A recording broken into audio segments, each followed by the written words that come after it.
ទំនួញអាការៈស្រីចាងអើយផ្ទាល់ដៃ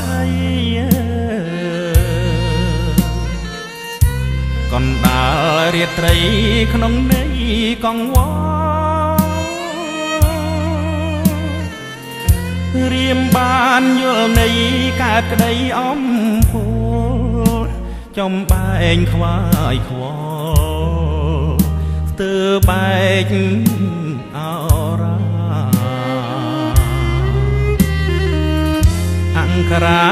ចែងថាស្នេហាងើយត្រូវព្រាត់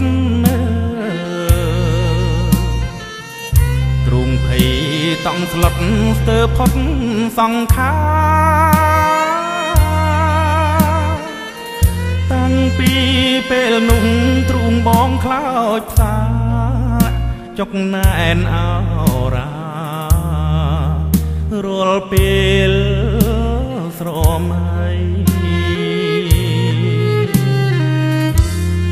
ម៉ោង3យប់មិញទុនទិញចាំជាងចិត្តធ្លាប់ស្មោះស្ម័គ្រសាសងមេត្រីអីលើភ្លេចបងភ្លេចឥតអាឡ័យតើបងខំអ្វីទៅស្រីអាំងអមរាត្រីសែនស្ងាត់ខំកាត់នៅចិនដាងព្រួយរឹតតែទ្វេព្រោះស្នេហ៍តូចតន់បងចង់ជួបមុខពេលស្នេហ៍យើងសូនរាយរាប់5អូនថាបងលាហើយ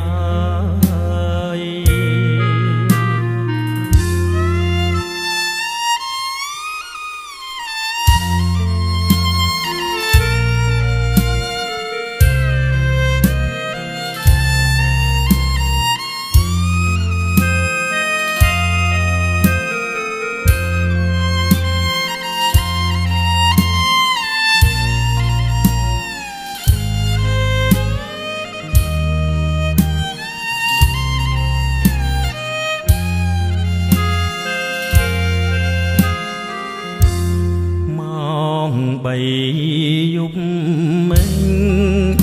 ទុនទិញចាំជាងចិត្តធ្លាប់ស្មោះស្ម័គ្រសាសងមេត្រីអីលើភ្លេចបងភ្លេចឥតអាឡ័យតើបងខុសអ្វីទៅស្រីអាំងអ